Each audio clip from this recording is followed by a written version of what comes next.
Menjadi pengamat burung liar merupakan jalan hidup yang dipilih Hanum Basari.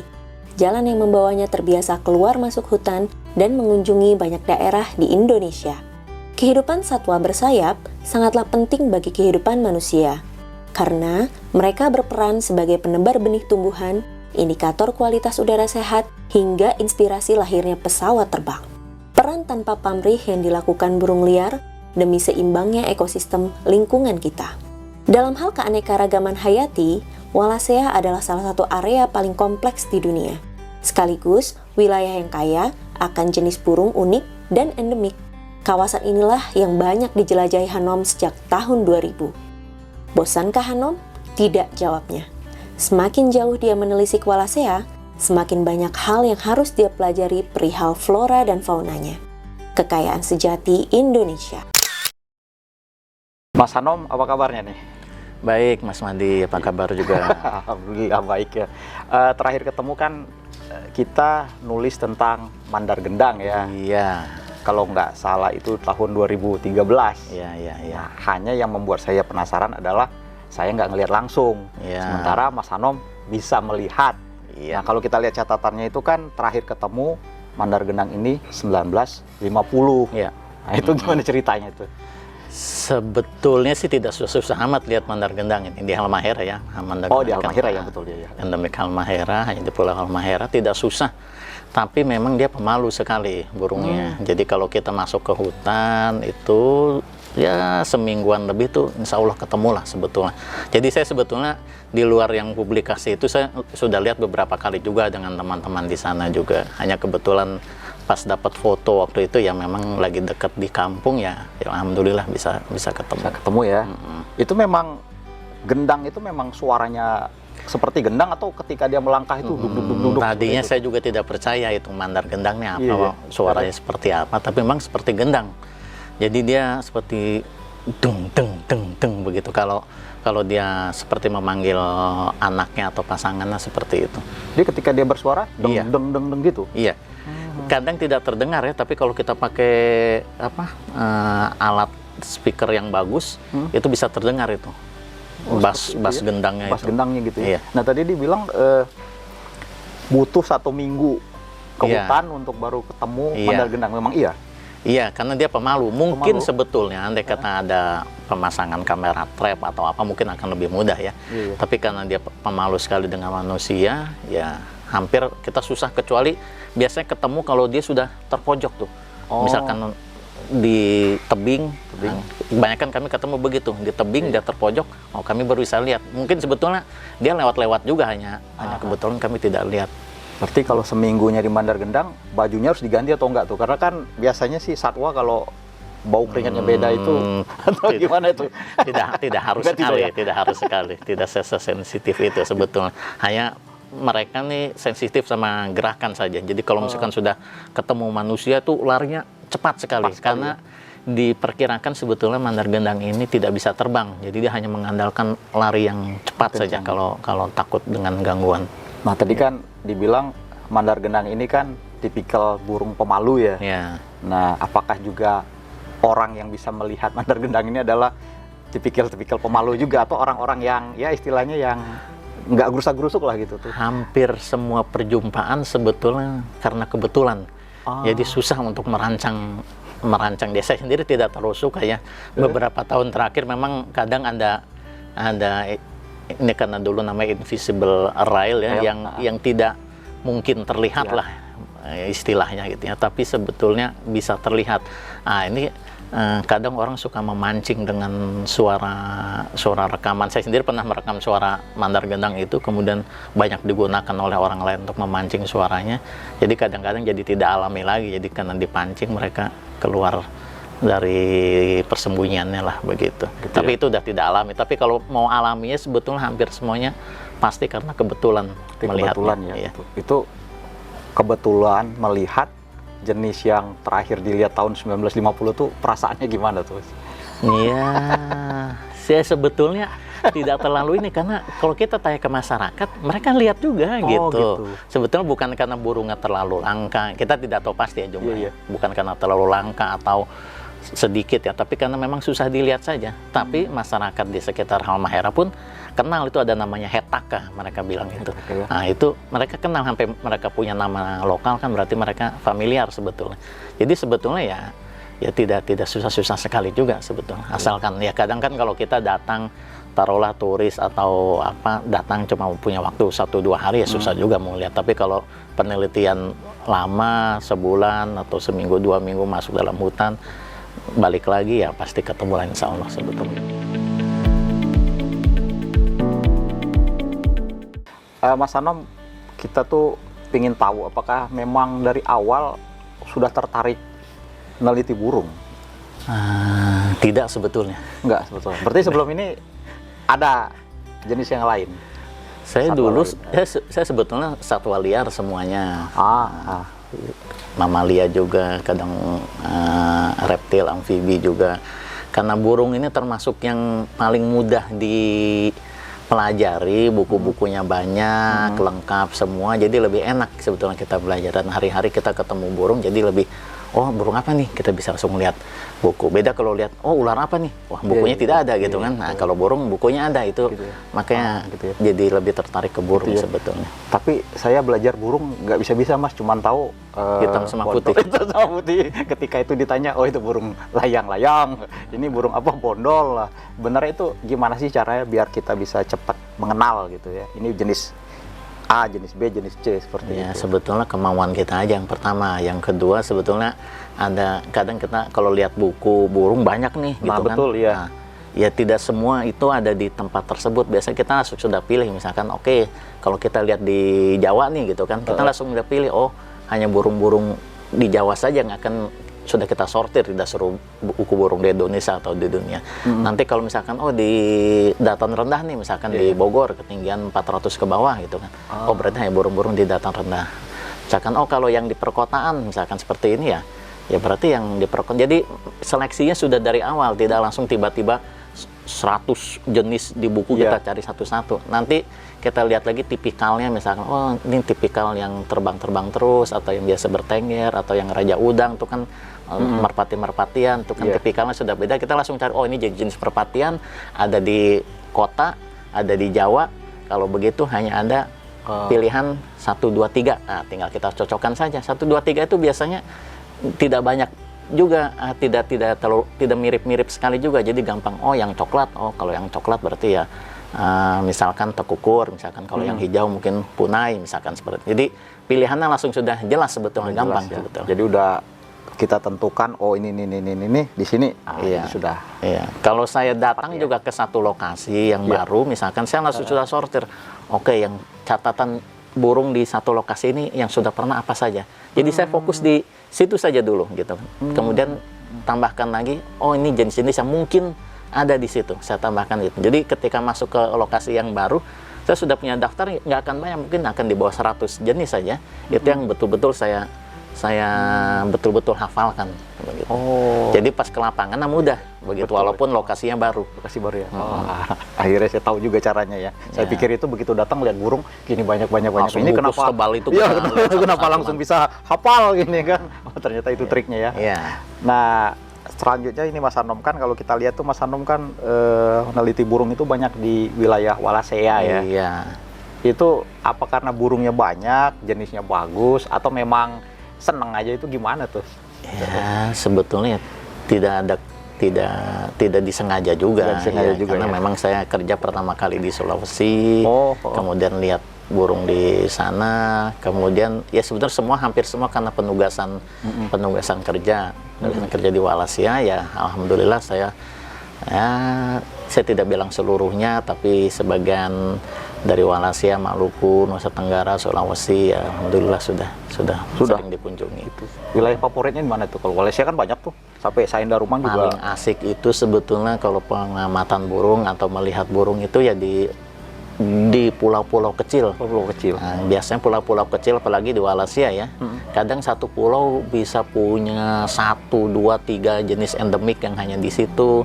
Jarang orang melihat gitu ya. Jarang orang melihat ini sebetulnya orang luar. Kalau kita tanya ke masyarakat di dalamnya sih, mereka bilang oh ini banyak di kebun gitu. Tapi orang luar jarang datang tuh. Iya. Itu rasanya lebih, wah ini ternyata ada yang orang jarang lihat, saya bisa lihat. Nah itu biasanya ada kebanggaan, kenikmatan sendiri di situ. Ya.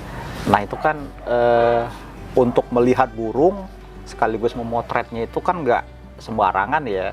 Artinya kita harus mengetahui dulu ini burungnya keluar jam berapa, bertenggernya di mana. Itu biasa kalau dapat motret burung itu keluar dari kemah di hutan itu jam berapa pagi tuh?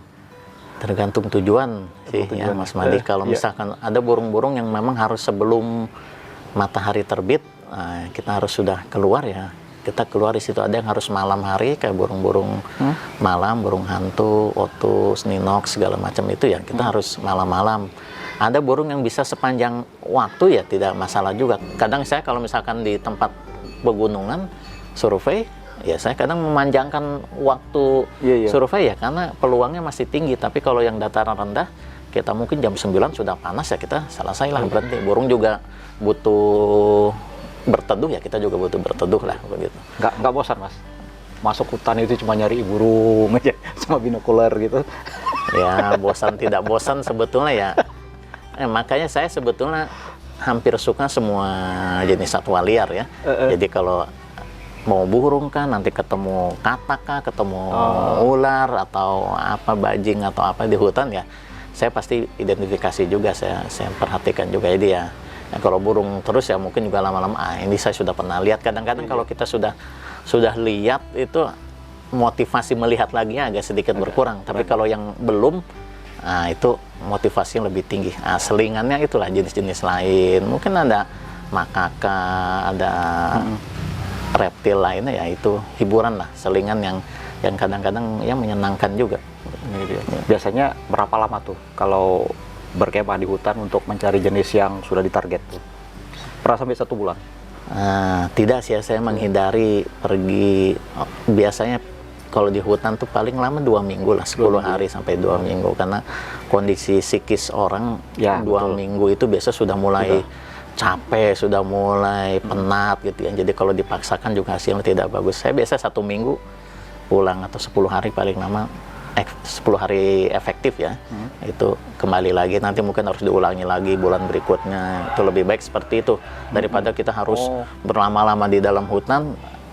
Tidak efektif juga, karena kita jadi apa ya, menurun kualitas kita. Artinya memang ketika sekali pergi satu trip itu belum tentu yang ditarget itu dapat ya? Ya belum tentu ya. Belum tentu, tapi ada triknya juga Mas Mandi. Jadi kalau kita mau mendapatkan hasil misalkan keragaman jenis burung, maka makin banyak waktu, makin banyak tempat, frekuensi, itu akan kita mendapat burung makin banyak gitu ya. Tapi kalau kita target hanya satu jenis, maka sebelum pergi biasanya saya akan mempelajari dulu perilaku burung ini, kapan dia muncul, kapan terakhir dia terlihat, di mana. Itu biasanya menjadi target. Saya akan datang di waktu-waktu, hanya itu saja yang saya targetkan. Seperti kalau tadi itu kita cerita Mandar Gendang, Mandar Gendang hanya ada di daerah-daerah rawa, bantaran sungai kecil segala macam. Nah, kalau mau cari itu ya, saya betul-betul cari hanya di tempat itu, begitu. Berarti saya sekarang paham kenapa fotografer satwa liar itu kalau fotonya diambil dibajak nih sampai nggak terkenal, sama orang nggak dikenal itu pasti marahnya luar biasa ya. Ya, karena perjuangan itu tadi ya. Momennya sebentar, tapi untuk sampai ke momen tersebut sebetulnya lama gitu, ya. Kan? Seperti yang foto Mandar Gendang itu sebetulnya saya sudah menginformasikan ke teman-teman saya yang di guide-guide saya, kalau lihat foto burung seperti ini, informasikan ke saya segera. Jadi itu lama, begitu akhirnya dia melihat, baru informasikan ke saya. Jadi bukan tiba-tiba langsung muncul itu pas saya ada di sana.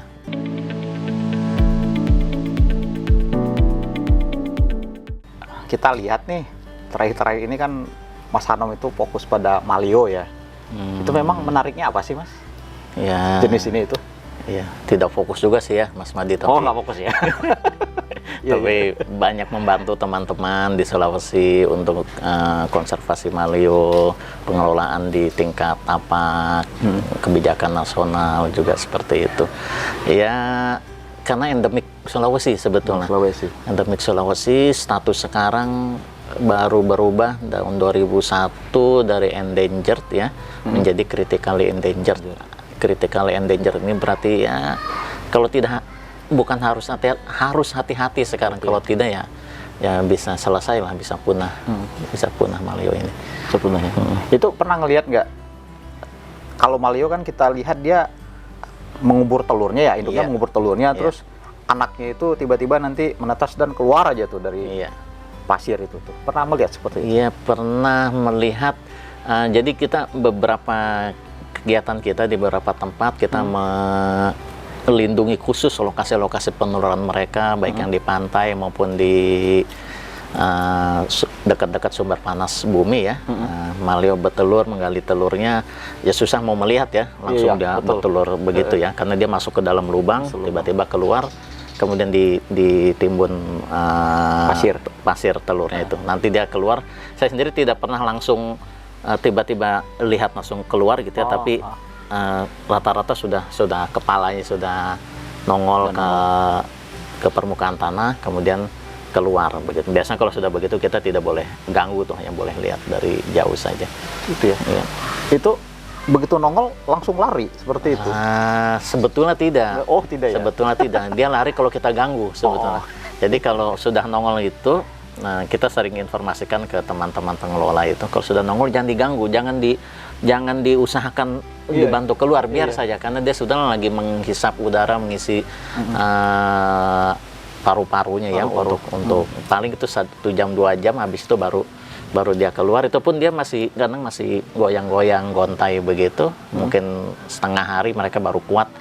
Kecuali kita ganggu, kalau ganggu dia langsung terbang. Tapi resikonya kalau langsung terbang, energi dia langsung sudah habis. Nanti habis terbang ketemu biawak, sudah tidak bisa terbang lagi, itu bahaya. Jadi kalau misalkan baru nongol, biarkan dulu, nanti dia jalan-jalan sebentar sampai kuat, pulih, baru dilepaskan. Biasanya begitu.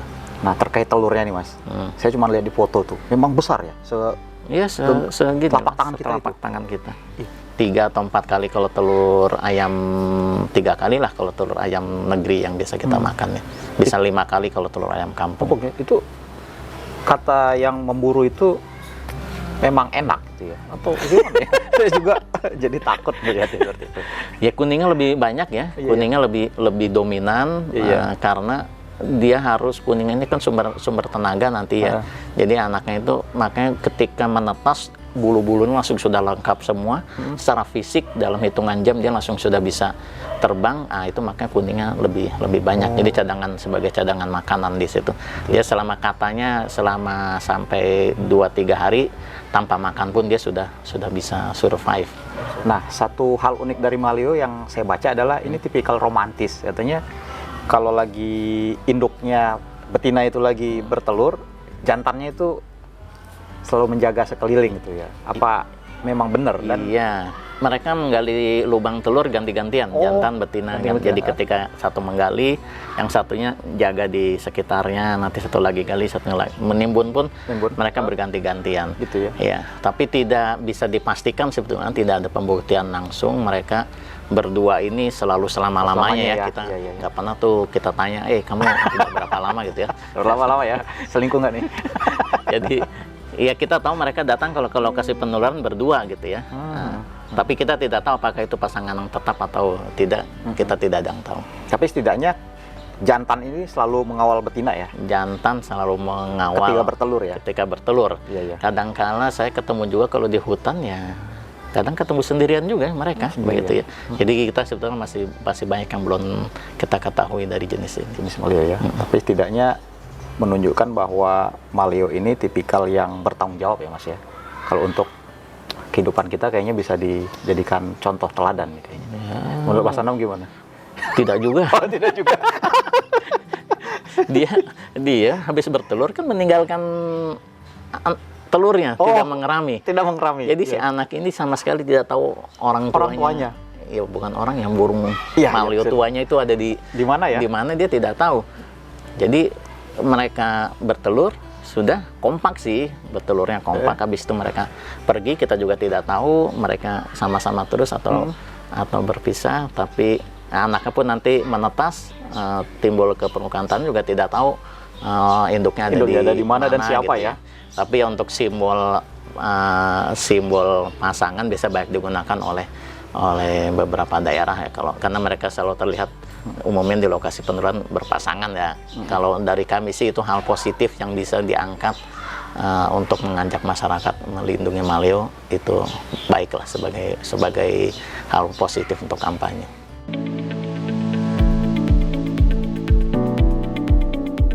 Kalau kita lihat nama lengkap Mas Hanom itu kan Mas Hanom Basari ya. Nah, ada yang ingin kita tanyakan, karena di kalangan para pengamat burung, Mas Hanom itu kan dipanggil Hanbas. Ya. Masuk saya sering manggilnya Mas Hanbas. Nah, terus saya jadi teringat nih, ada peneliti Pak Bas van Balen. Ya. Ya sudah sangat terkenal lah di kita itu. Ini termasuk bukunya ini ya. Ya. Bas van Balen. Nah, Ya. sebenarnya ada inspirasi dari beliau nggak sih sehingga dipanggilnya Hanbas seperti itu? Ya, tidaklah Mas Oh, Budi. tidak ya? Itu kan memang nama saya Hanom Basari saja. Oh, iya, Disingkat iya. saja Singkat, seperti ya. itu. Ya. Kalau dengan Pak Bas sendiri sudah cukup kenal ya? Ya, cukup kenal, berapa kali ketemu, kita jalan bareng ke lapangan juga, beberapa kali juga menulis bareng juga. Beliau juga yang membantu saya pertama kali mengajarkan menulis ilmiah seperti ini, cara mengirimnya, cara menyusunnya, beliau yang mengajarkan saya dulu. Berarti Pak Bas ini termasuk tokoh yang menginspirasi Mas Hanom juga? Iya, salah satunya. Salah satunya. Iya. Gimana rasanya Mas belajar, terus ketemu sama orangnya langsung, ke lapangan nulis jurnal tuh? Iya, Kan nggak semua orang punya kesempatan iya, kayak pasti seperti itu. kalau ada kesempatan seperti itu kita harus banyak-banyak memanfaatkan ya, banyak bertanya, diskusi. Nah, pokoknya anggaplah kita ini memang betul-betul menggali ilmu dari beliau itu semuanya. Sampai Jadi sekarang? iya, jadi siap di omel-omelin lah, siap dikasih. Jadi jangan merasa, kalau bagi saya jangan merasa misalkan tulisan kita dikoreksi coret-coret, jangan merasa wah ini tidak betul atau ya. Anggap itu semuanya sebagai masukan buat kita saja, sudah. Itu berharga sekali apa yang beliau sampaikan. Sampai sekarang masih komunikasi sama sudah beliau? lama tidak komunikasi, tapi ya mungkin 1-2 tahun yang lalu mungkin masih sempat komunikasi. Paling berkesan sama beliau tuh kemana tuh waktu nyari burung bareng Pernah tuh? dia waktu kami ikut di Halmahera, kami sama-sama masuk ke hutan. Iya. Beliau ini paling tidak lepas dengan alat perekam suara burung, walaupun tidur itu ada di sampingnya. Jadi begitu beliau bangun terdengar suara burung hantu misalkan, beliau langsung saja itu pasang itu. Iya. Saya sendiri tidur sampingnya, oh begitu. Jadi begitu ya. hampir 24 jam beliau ini standby dengan peralatan kalau sudah masuk ke dalam hutan. Begitu ya. Jadi pola-pola seperti itu yang Mas Hanom bisa terapkan ya Iya. dalam meneliti burung-burung Iya, gitu ya. semuanya sampai bangun pagi beliau lebih dulu hanya buat merekam suara burung, biasanya seperti itu.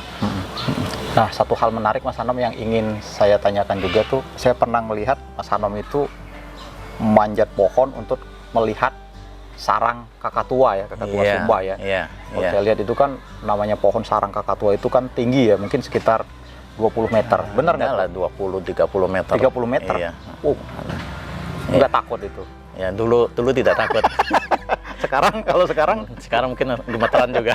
Itu gimana tuh manjatnya tuh kan harus ada yang istilahnya nggak sembarang orang Iya, yang bisa memang gitu. pakai peralatan khusus ya, Mas Madi ya. Iya, Peralatan khusus, safety khusus, kita tidak bisa sembarangan ke atas juga. Dan selain peralatan safety juga kita lihat perilaku dari burung tersebut. Jadi tidak bisa main panjat saja. Harus lihat dulu kalau misalkan ini perilakunya pada jam-jam segini dia pergi induknya, kita baru bisa manjat tuh. Di luar itu kita tidak boleh mengganggu mereka lah. Jadi betul-betul dipelajari dulu perilaku kakatua tersebut. Itu sebelum manjat itu ada pertanyaan dalam diri nggak itu? Kenapa saya yang harus manjat atau gimana, seperti apa atau gimana tuh? Sebetulnya tergantung ini ya, teman-teman saya juga ada yang memanjat juga gitu ya. Tapi saya memastikan yang memanjat itu punya skill juga yang yang baik, jangan sampai nanti manjat nggak bisa turun kan juga gitu ya. Nah, jadi beberapa juga kami latih juga rekan-rekan kami di sana untuk manjat, karena tidak bisa juga kalau saya mungkin terbatas mungkin tenaga juga ya, tidak bisa terus-menerus setiap hari. Sebetulnya kami hanya ingin mengecek waktu itu tuh selain jumlah telur segala macam, dimensi sarang, ancaman-ancaman di sarang, misalkan ada pelapukan, ada apa, kita cek terus di sana. Berarti memang untuk meneliti burung ini memang kita harus all out Mas ya. Jadi nggak hanya melihat oh ini ada di sini gitu, tapi memang harus ke habitatnya langsung ya, ke pohonnya langsung. Karena gitu burung ini hampir semua kondisi dari pohon yang paling tinggi sampai mungkin kita harus tadi itu seperti malio ya, sampai ke dasar dasar tanah gitu ya, kita gali ya, itu semuanya semua ada, dari yang tinggi sampai yang dalam itu ada ya, kita harus menyesuaikan saja tergantung tujuan kita. Dan Mas Anam sudah melihat itu semua ya? Alhamdulillah ya. Tidak semua, tapi saya dikasih kesempatan untuk bisa melihat itu dari pantai sampai gunung-gunung ya, alhamdulillah. Nah, terakhir terkait profesi Mas Hanom ini yang suka banyak kegiatan di hutan outdoor itu, dukungan keluarga seperti apa nih? Ya alhamdulillah, keluarga juga menyadari itu dari awal ya, karena memang saya profesi yang seperti ini, jadi tidak masalah misalkan saya pergi seminggu 2 minggu untuk masuk dalam hutan ya. Ya mereka semua sudah memahami itu, tidak masalah. Oke Mas Hanom, terima kasih banyak, sukses selalu untuk semua kegiatannya, dan kita doakan tetap sehat dan meneliti keragaman burung liar di Indonesia. Saya mendoakan semoga Mas Madi bisa ketemu burung ini nanti. Wah, ini idola saya. Mudah-mudahan saya bisa diajak nih Mas Hanom, kalau Mas Hanom ke sana. Ya, mudah-mudahan saya juga diundang sama yang punya tempat.